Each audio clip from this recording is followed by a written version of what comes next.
the cute boy who killed 40 million humans from the Earth's population at that time, meaning nearly 900 million in our time. Yes, my friends, this one puts Hitler in his small pocket. This, my dears, is Genghis Khan, King of Kings, Lord of land and sea, the man who invaded half the world from China to the heart of Europe, the man who never entered a city without burning it. He entered Baghdad and slaughtered everyone in it. This was not just a man, it was a curse walking on earth. And more astonishing, 1 out of every 200 men alive today carries his genes. Enjoy that. Now, close your eyes. Let's go back together to the year 1162 AD. We are in the heart of the frozen steppes of Central Asia. Snow covers the mountains and silence hangs over the valleys. There, the value of place and human life is no more than the hooves of horses and the breath of winter. On the banks of the Onan River, where scattered Mongol tribes live, a woman gives birth to a boy holding a blood clot in his fist. The midwives scream, a sign that this child will be a warrior. They name him Temujin. From his first breath, the wind howls like wolves around the tent. Temujin's childhood is hunger, cold, and the smell of horse sweat and leather tents. Dried milk hangs on ropes and meat smokes over the fire. Faces are cracked by frost, and eyes learn early how to count enemies. He sleeps with one eye open and grows by biting down on patience. His father is the chief of a small Kiad clan, a man of ambition dreaming to unite the scattered tribes. But the dream does not complete. While returning to his people, the Tatars, ancient rivals, poison him. The tents are folded, the saddles tightened, and the men gather to choose a leader. Then the shock. The tribe abandons the family of the dead chief. They leave Temujin, his mother, and his brothers alone, without food or protection, on the open steppe. From that day, Temujin learns that loyalty has a price, and the world does not pity the weak. His mother, that iron woman, gathers her children and whispers, "Be patient. A falcon is not born to die hungry." But hunger is not the worst thing. The worst is fear. Fear that someone will attack them. Fear they will die and no one will even notice. Fear that their father's name will melt like snow in the river. In those dark nights, the small, cute Temujin looks at the sky and vows inside, "I will make them regret it, all of them." One night, while the wind howls like a hungry wolf, Temujin slips to his mother's side and whispers, "Mother, when will I avenge my father?" She tells him patience. She tells him to grow teeth first, then bite. He swallows the night. Temujin grows, strong frame, eyes that do not know fear. He hunts with bare hands and fights for his food. No one gives him anything, and no one protects him. The world is harsh, so he becomes harsher. At 14, he commits his first killing. A friend steals from him. Temujin catches him and strikes without hesitation. He learns that hesitation is paid in blood. He also learns betrayal early. A close friend smiles at him while stealing his future. Temujin cuts off the traitor's head, throws it in the fire, and continues his day as if nothing happened. He knows one thing only: there is no room for mercy in this world. Not after he saw his brother almost killed over a fish. Yes, a fish. Maybe it looked delicious. Not after he learned that loyalty is a lie and justice is a mirage. In his early youth, the Taichi Ud, Tait, betray him. They capture him and bind him with iron chains. What does he do? He escapes. He tricks the guards, breaks the restraints, and walks back to his people on his own feet. There, he does not declare himself chief. He sits silently before everyone and says, "From today, whoever stays with me will not be hungry, and whoever betrays me will not live." From that moment, the legend begins. When he becomes a young man, he goes to ask for a girl from another tribe. Her name is Berta. Yes, Berta, not Burak. Berta. Love at first sight, or to be precise, she says hello, and he says, "That's my wife." His mother is happy. At last, we found his wife. Maybe now he'll stop eyeing girls with the look of a hungry wolf. They get engaged. Temujin is happy, dreaming of a stable married life, far from blood and knives. But there is no romance with the Mongols. Shortly after, a tribe called the Merkids attacks and kidnaps Berta. Yes, she wasn't his bride for even 3 days before they took her, like an action movie. Temujin loses it. His life has been betrayal and humiliation, and now they took his wife? Not this time. He runs to his friend Jamuka, whom he considers a brother, and says, "Brother, we must bring back my wife. I promised I wouldn't ask you for anything, but this is my wife. There's no negotiation." They gather the army and attack the Merkids. It is Temujin's first true offensive command, and he is like lightning.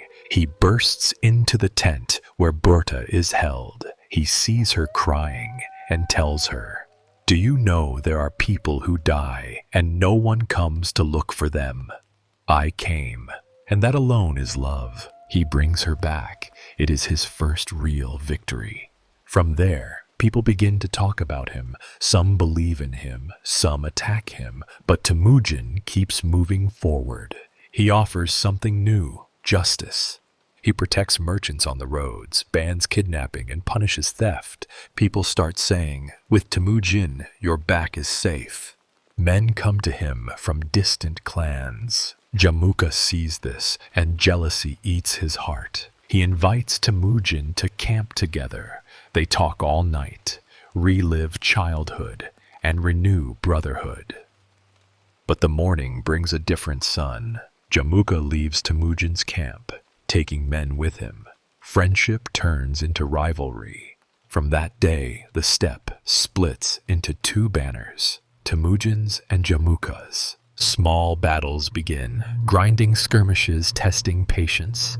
Hooves write the story on dust. Temujin uses speed and surprise, while Jamuka leans on old alliances and noble lineage. But the sons of the steppe follow whoever feeds them.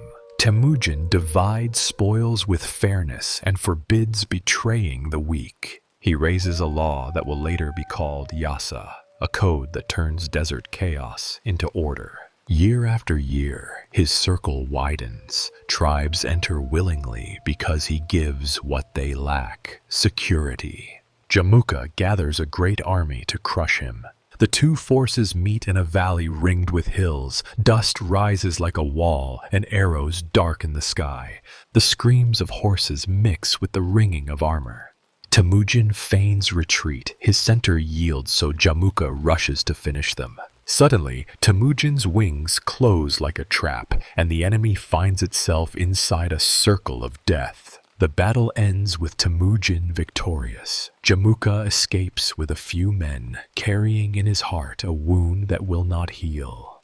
After this victory, the great assembly of tribes gathers and lifts Temujin on white felt. They proclaim him Genghis Khan, the Oceanic Khan, whose rule spreads like water.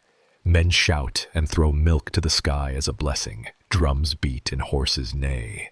But Genghis does not smile. He knows the real war has just begun. Uniting the steppe is only the first step. He reorganizes the army into tens, hundreds, and thousands, and chooses leaders by merit, not lineage. He builds a courier network of horse stations so messages fly faster than wind. He welcomes merchants and protects caravans. Wealth starts to flow along opened roads. Then he turns his face toward China. Rich cities, high walls, silk like water. Before the great wars, he sends messengers, submit and live, or resist and burn. Some cities open their gates and are safe. Others choose pride and pay the price. He uses engineers from captured cities to build siege engines, and he learns fast. The Mongol army becomes a machine of discipline. Every man knows his place, and every horse its turn.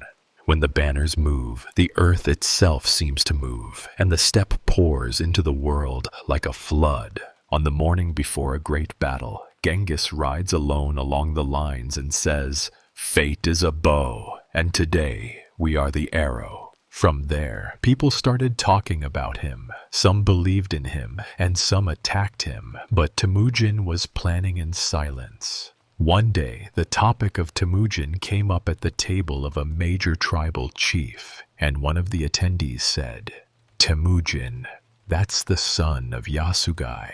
Another replied, "Yes, but he's not like his father. This one doesn't kneel." The chief laughed and said, "He doesn't kneel. Fine, go tell him to try not kneeling and see what happens." From here, the first big confrontation began. Tribes allied against him and said we must teach him manners, break his nose because he's illegitimate, and they attacked immediately.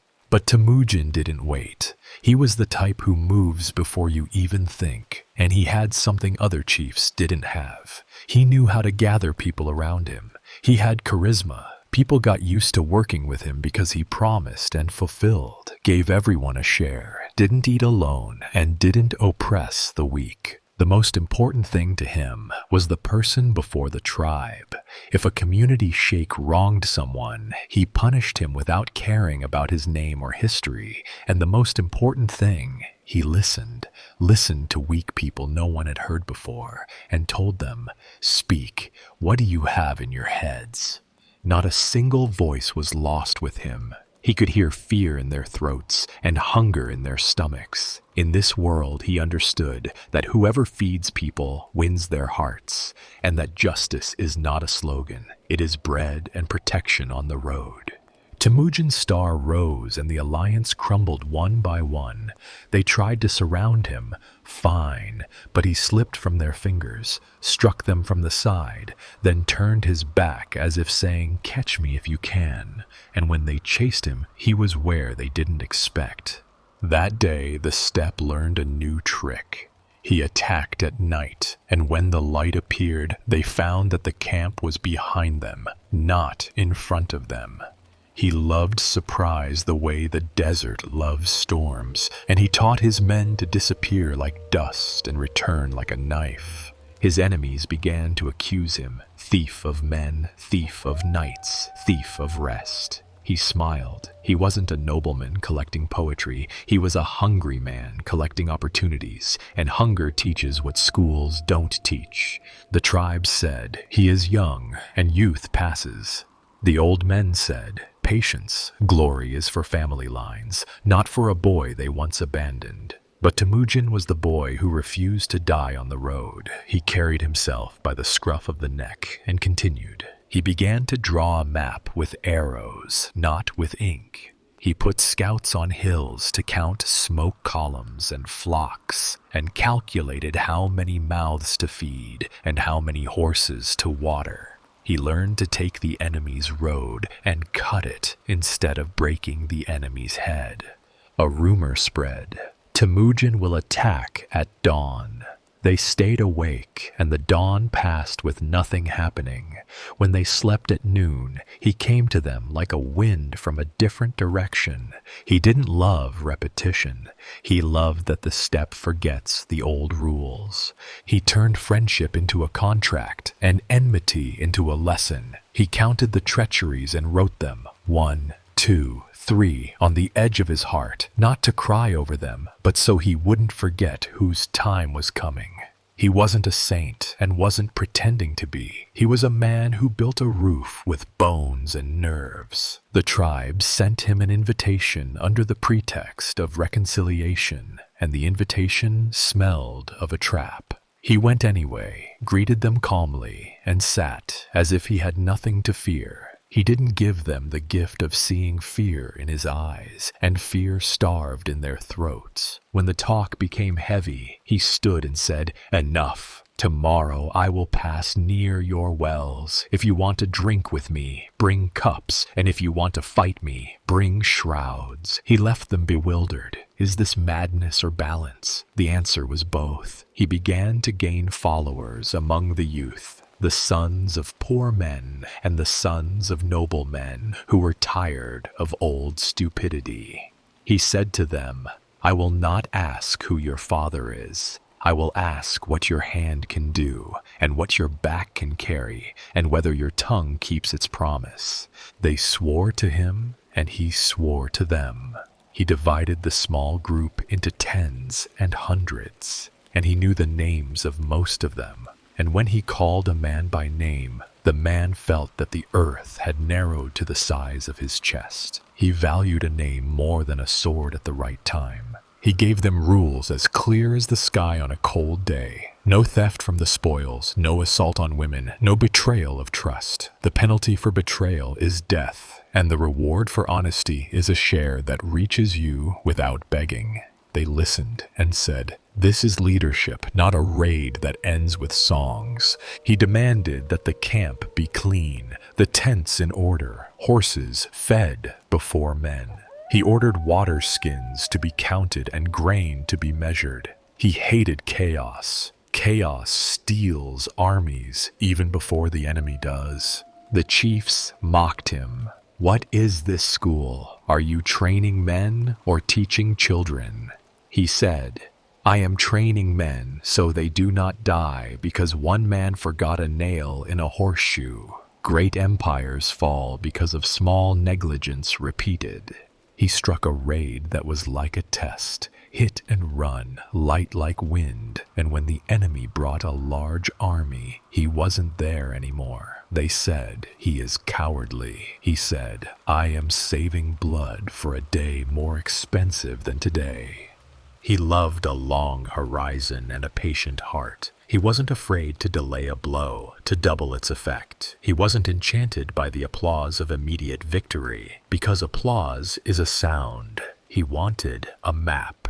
Temujin and the steppe became like two hands of the same body. When the steppe moves, he knows where to strike with a finger and where to grip with a fist. He trusted a few men deeply. Their names turned into ropes he used to tie the fate of days. He tried alliances that failed and others that succeeded. He knew that a taste of failure is a medicine. Bitter, yes, but it clears the head. He swallowed bitterness and kept moving. He learned to read faces. A mouth lies, an eye trembles, a hand opens before a plea. He didn't despise weakness, but despised the weakness that wears the mask of strength. He used to remove the mask with a word. The old story came back. Temujin is an orphan of the steppe. Who does he think he is? He answered with actions, not words. He fed those who came to him hungry, gave them a place around the fire, and made them feel that tomorrow could be different from yesterday. He began to make the small tribes larger and the large tribes smaller until names mixed and lines disappeared. He punished arrogance quickly and hugged humility with both arms. He wanted people to stop asking, "Who is your father?" and start asking, "What do you do?" He fought, they betrayed him, he flayed them, and whenever he won, he annexed the tribe to himself, not with peace but with fear, and he called himself Khan.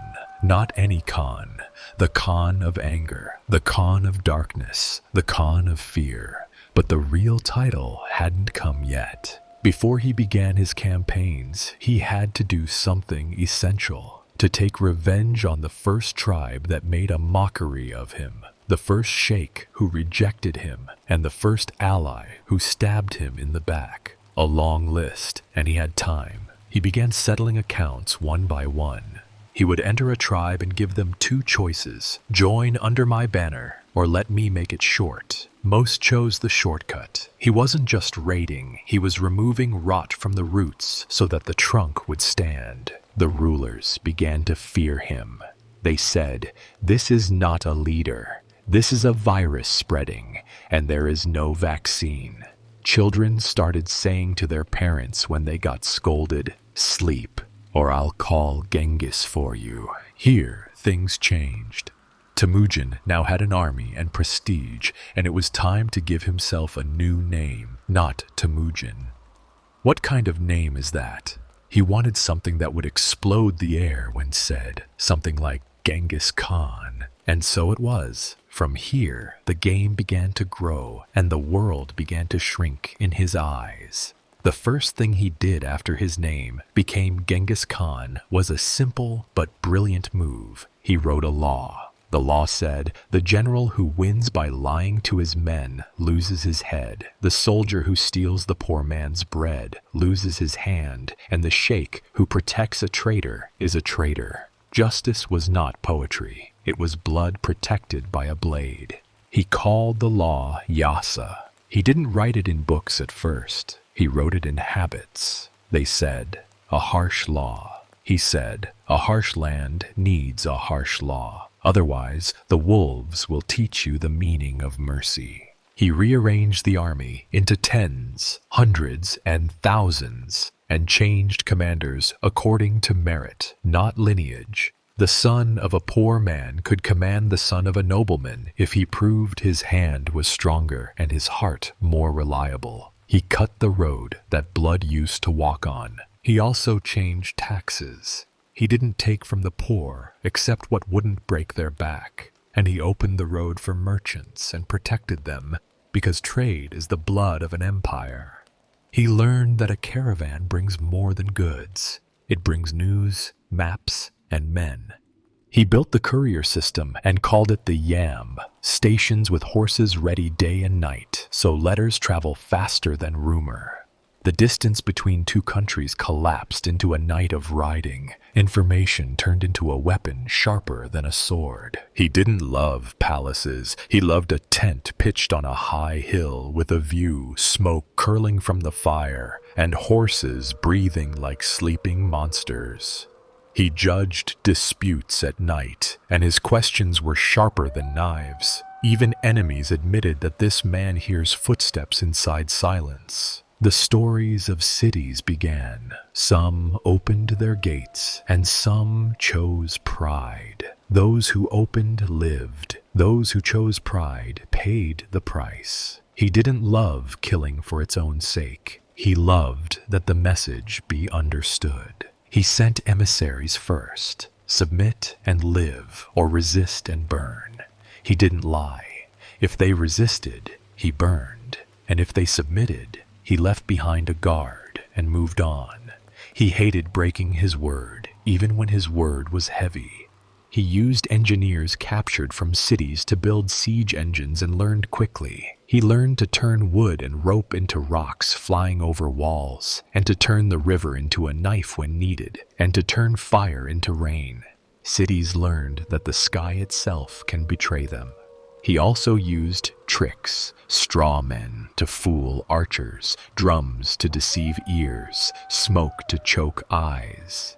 He loved the idea that a small idea could topple a big wall, that the steppe can invent science after taking it from books and turning it into practice. His army became a machine of discipline. Every man knew his place, every horse its time, and when the banners moved, the earth seemed to move. The steppe poured into the world like a flood. He didn't love tyranny for personal pleasure. He loved order because chaos kills whoever made it. He forced the hands of warriors to wash before eating, and the hands of leaders to be clean before judging. That's how he protected his army from diseases before they were called diseases. He split the day into tasks and the night into watches. He woke up before the horses to check on the saddles and water skins, and he didn't leave a nail loose in a horseshoe. He believed that a horse's stumble might break a country's back. He faced famine, then plague, then winters that tore faces. He didn't survive with luck, but with logistics. Food arrived because someone counted, and water was clean because someone cared. He feared a lazy quartermaster more than a brave enemy. He called the council, Kurultai, from time to time under the open sky. He spoke few words and punished flattery. He asked for disagreement and turned decisions into actions. Morning was the test, not the applause of night. He remembered Jamuka, the friend who became a wound. Their story wasn't a song. It was a mirror that cut both faces, and when Jamuka's end came, Temujin didn't laugh. He wrapped the end in a cloth as if burying a part of himself. He learned to forgive when forgiveness was strength, and to strike when silence was weakness. He distinguished between an enemy who understands and an enemy who insists on stupidity. He saved his breath for those who understood. He began to look east. The walls of northern China were like teeth. He learned siegecraft, and he mixed fear with promises. Submit and live as taxpayers. Resist and become ash. Cities did their math, and the gates opened. Those who didn't open paid dearly. Smoke and flags moved thousands as if they had one mind. Decoys confused archers. Fire arrows turned roofs into embers. Every trick became a lesson, and every lesson became a weapon. He returned to the steppe after victories. He didn't forget the tents. He sat by the fire with the common men and asked about fodder and the mood of soldiers. He ate meat cut with a knife he had owned for years and didn't like luxury that numbs the hands. He reminded them, loyalty is not a song, it is a share of bread, a fair division of spoils, and a safe road. He carried the poor man's prayer in his pocket and threw the traitor's name in the fire. He kept his eyes on the horizon, east and west, like a pendulum that doesn't stop. He sent raiding parties to test borders and sniff the roads. He wanted to know where the mountains end and where the city's ships unload. He believed that knowledge is a kind of cavalry. He loved a map more than a poem and a path more than a speech. And he didn't let the camp sleep on one story. Every day had a lesson, and every lesson had a price. He turned the steppe into an orchestra. Each section knew its time. The arrows sang first, then the hooves, then the knives, and the silence after victory was like a long breath that the chest needs in order not to break. He was not a saint and did not pretend to be. He was a man who saw people as weights on a scale. Whoever is just tilts toward him, and whoever is unjust tilts away. He thought of justice as a road, not a final station. He rearranged the tribes until the map became his. The old sheikhs learned that their names are not shields, and the new youth learned that merit is a ladder. He climbed with them and left them to climb over his shoulders without jealousy. He engraved his presence on the steppe like a brand on the flank of a horse. Children played games with his name, and women used his name to scare the stubborn. Sleep, or I'll call Genghis. The legend ate the man, and the man fed the legend. Now his fame didn't walk. It ran, and his army didn't move. It flowed, and the cities didn't wait. They calculated. The world began to look small under a large sky, and Temujin's eyes grew older and colder. He said, "We are no longer a hungry and scattered people. It is time to become an empire." He gathered the chiefs around the fire. One asked, "What does empire mean?" Temujin replied, "It means either we die or we make everyone wish for death before they see us coming." Thus the plan began. The first strike was at the nearby tribes, not because they were the biggest threat, but because their heads would become examples for the rest. He hit quickly, divided the spoils fairly, left a guard, and moved on. He loved that the road keep its rhythm. He fixed the camp's pace. In the morning, training. At noon, work. At night, law. He made punishment swift so crime wouldn't get a chance to brag, and made reward steady so honesty wouldn't feel stupid. He forbade singing before battle because it exhausts the chest and confuses breathing. He turned singing into a victory ritual, not a preparation ritual. He loved that voices rise when blood cools, not before it heats. He wrote small things that make a big difference. A soldier doesn't leave his bowstrings wet. A commander doesn't eat before his men. A scout who lies sleeps in the open. He loved rules that teach without talking. He taught them to count the enemy's water, not the enemy's men. He taught them to see the shadow of a tent and know how many inside, and to smell a fire and know the size of the camp. War is seeing what others consider air. He measured the distance between two arrows on the ground to guess the archer's hand, and measured the depth of hoofprints to know the load on the horse. He turned the earth into a book. He began to send messages to faraway cities: submit and live, or resist and burn. He didn't like breaking agreements, and when he promised peace, he kept it and punished whoever broke it. He made the merchants love him because the road became safe. The caravans returned to walk at night, and the bells of camels became music. He knew that trade doesn't sleep unless fear sleeps. He ordered a census for the first time in the steppe. People laughed. "What do you count in the desert?" He said, "I count what tomorrow will ask for, and tomorrow always asks for numbers." He chose leaders who ask before ordering and listen before punishing. He hated the commander who loves his voice more than his soldiers' lives, and he removed whoever treated men like arrows to be used and thrown. He said, "The army is not horses and swords, it is trust. If trust breaks, swords don't stick together and horses run in different directions." He preserved trust like water in a skin. He began to look at the great empires as tables, not as gods. On the table there are plates, cups, a knife, and a hand. He looked for the hand. The hand is the supply road. Cut the hand and the table collapses by itself. He didn't always fight the richest city first. He cut the road that feeds it and waited, and hunger did what arrows couldn't. He was not in love with noise. He was in love with results. He said to his men, "Sleep well. Tomorrow we will need your breath." He said to his horses, "Don't worry, we will not throw you into death for a poem." He loved the living too much to waste them. He began to prepare for big wars, and the steppe prepared with him. The drums learned a new rhythm, the banners learned a new wind, and the roads learned a new memory. The world was getting ready to pronounce his new name. Genghis Khan looked at the horizon the way a sailor looks at the sea, not in fear, but in calculation. He wanted the earth to become a map of roads, and wanted the sky to become a ceiling that does not fall on his men's heads. He tightened the saddle, and the empire began to walk with him like a horse that knows his weight. The day approached when the world would understand that the steppe was not chaos. It was order traveling on hooves. Things changed. Temujin now had an army, and he had prestige, and it was time to give himself a new name. Not Temujin.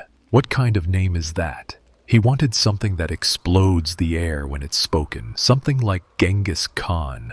And that's how it happened. From here, the game started growing, and the world began shrinking in his eyes. The first thing he did after his name became Genghis Khan was a simple but brilliant move. He divided the army into sections, not any sections, each unit of 10, 100, 1,000, and 10,000 soldiers, as if he were building a startup company, except the meetings were headbutts. He didn't stop there.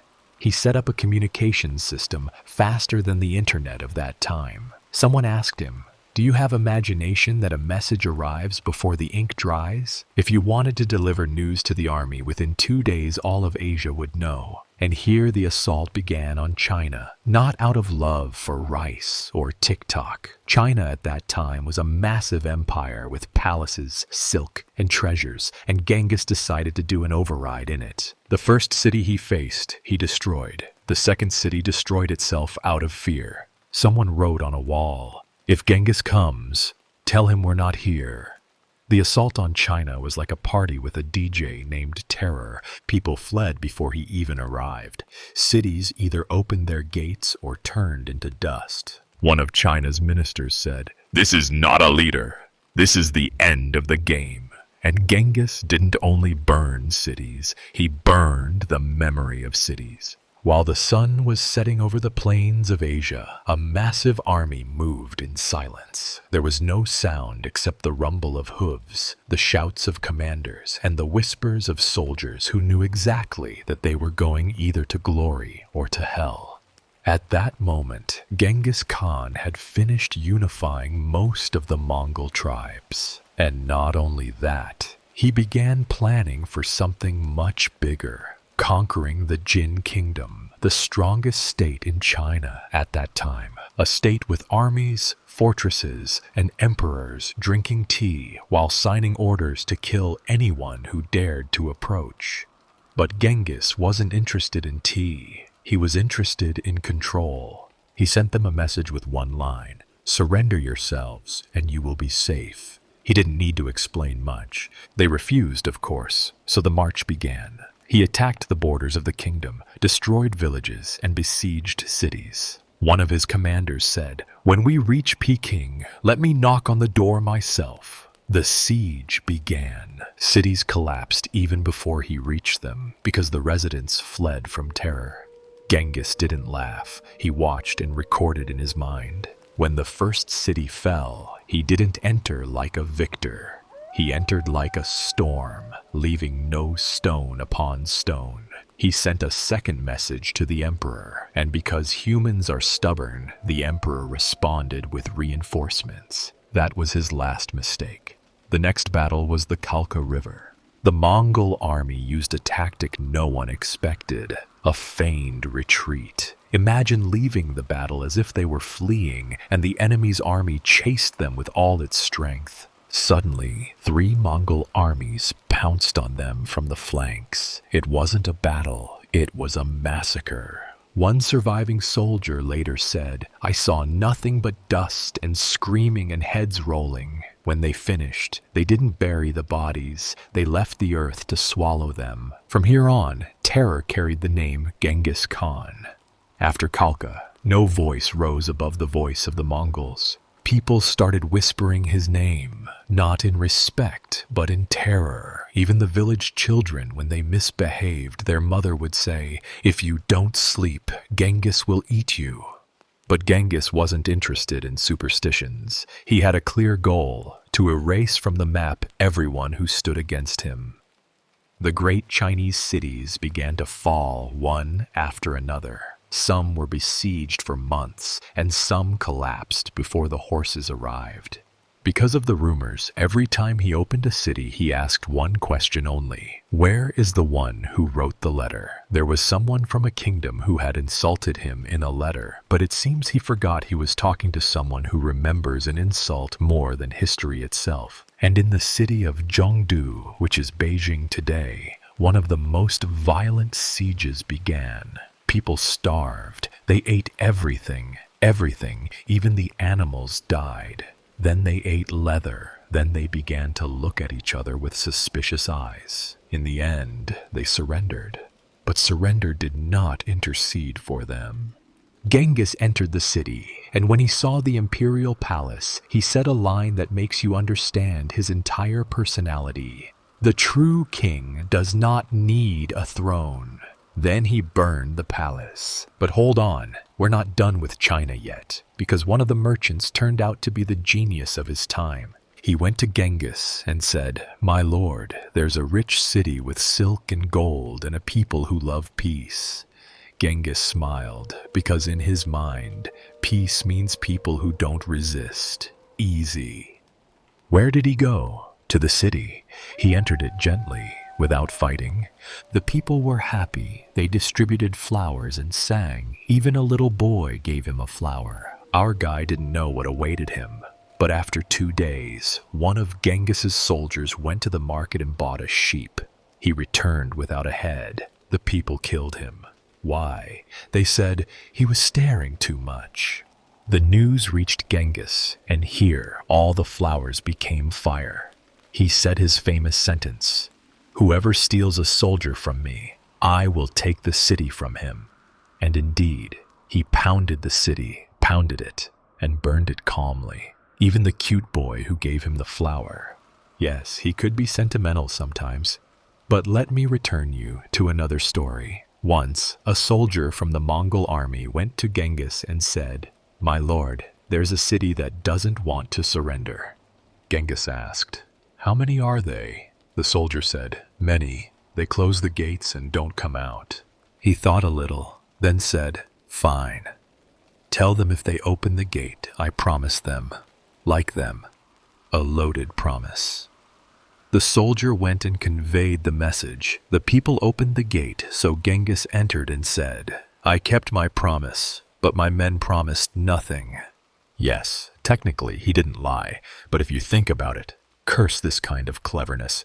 Meanwhile, Temujin was expanding his influence, not only by the power of the sword, but also by fear. There were tribes who had never seen him once, but when they heard his name, they said, "We're with you. Just don't come here."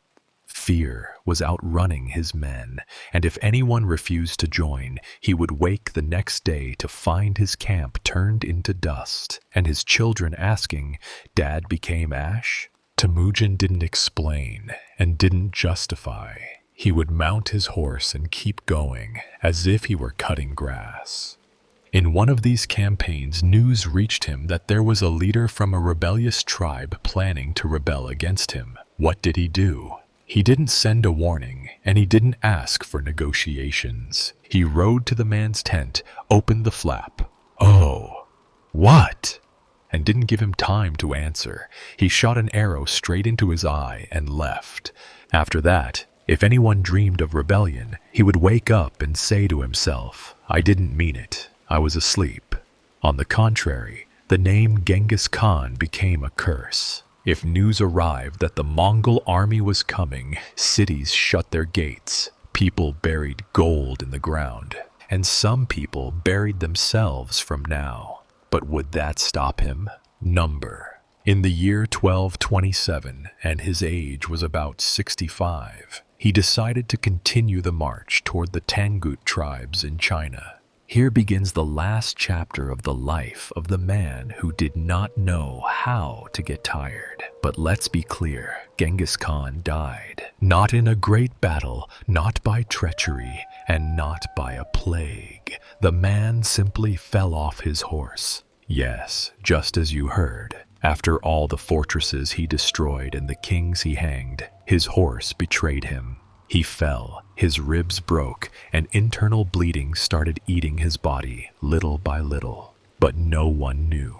He ordered everyone around him to keep absolute silence. He was dying, but he didn't want enemies to know. He didn't want an army of 500,000 soldiers to collapse just by hearing that their leader was dying. So what did they do? They continued the war while he dismounted and was breathing his last. A soldier saw him and was about to shout. The commander of the battalion silenced him with his hand and said, "Do you want to die today or tomorrow?" The man went silent and walked while crying, and Genghis Khan died quietly. But wait, quiet doesn't come that easily. And prepare yourself for the green part. Genghis's death was not the end of the story, but its beginning, because the Mongols decided to bury him in their own way. First, they hid the news of his death from the entire world. No letters, no announcement, no tears, just silence, and soldiers kept the wars going. As if he were still alive, they were opening cities while he was under the dirt. Okay, so where did they bury him? Here is the secret. It was said they sewed him a shroud of black silk and carried his body from China all the way to Mongolia. 8,000 soldiers accompanied the coffin, riding on horses in complete silence. Every time they passed through a village, they slaughtered everyone who saw them, just to protect the secret. Imagine you're gathering firewood beside your house and a coffin passes by, and the mistake of your life is that you saw it. And people say to this day, Genghis Khan passed by their houses, but they could no longer speak. There was so much blood because the road is long, and it is the road of a leader's funeral. Even after they arrived, the story wasn't over. They chose a secret valley in the middle of a forest the sun does not enter, dug a deep grave, buried him, and covered the soil with rocks. Then they killed all the slaves who worked on the digging. But the end is not here. The 8,000 soldiers who carried the funeral returned on the road, and there was a second Mongol unit waiting for them and slaughtered them all. Yes, even those who took part in the funeral were not allowed to stay alive. Why? Because they didn't want any soul to know where Genghis Khan lay. And now, after about 100 years, no one knows where his grave is. But let me tell you something, he died. But the nightmare hasn't ended. The beginning of the real nightmare was not on Europe. It was on us. Prepare yourself for the massacre which, if there were a word harsher than crime against humanity, it would have been used. Let's continue. After the death of Genghis, the world thought the calamity ended. They said, "The madman died." But there was a problem. Hulagu had not yet opened his blood. The grandson who inherited neither mercy nor compassion. He inherited only one idea. Grandfather began, and I will continue. He wanted to damn the whole region. And where did he like to begin? Not in Europe and not in China, but in the holiest land, the place of knowledge, the most beautiful library, and the richest civilization, Baghdad. Yes, Abbasid Baghdad, the heart of the Islamic Caliphate, the city of scholars, poets, and libraries, the kind that makes today's books look trivial. But for Hulagu, it was just a target that had to fall, and in the harshest way possible. The year is 1258. Hulagu gathers a massive army, about 150,000 soldiers. Imagine that number at that time. It was literally the end of everything. He moves, and the Abbasid Caliph al-Mustasim is not ready at all. What does he do? He sends envoys to Hulagu saying, "We are not safe. We do not want war." Hulagu laughs and says, "Oh, really? Then come and see what we have prepared for you." The siege begins. Week after week, the Mongol army coils around Baghdad like a serpent, and the people inside begin to starve and scream. Hope becomes weaker than a candle in the wind, and after the caliph surrenders, Hulagu makes no treaty and no peace. He gives the order, "Open the city and begin." Then he raised it, and after all the massacres, blood, fire, and the books crying under the water, Hulagu leaves Baghdad. He did not leave as a victor. He left as a killer of civilization. Some people then said, the Islamic civilization did not end at the hands of the West. It ended at the hands of the grandson of Genghis Khan.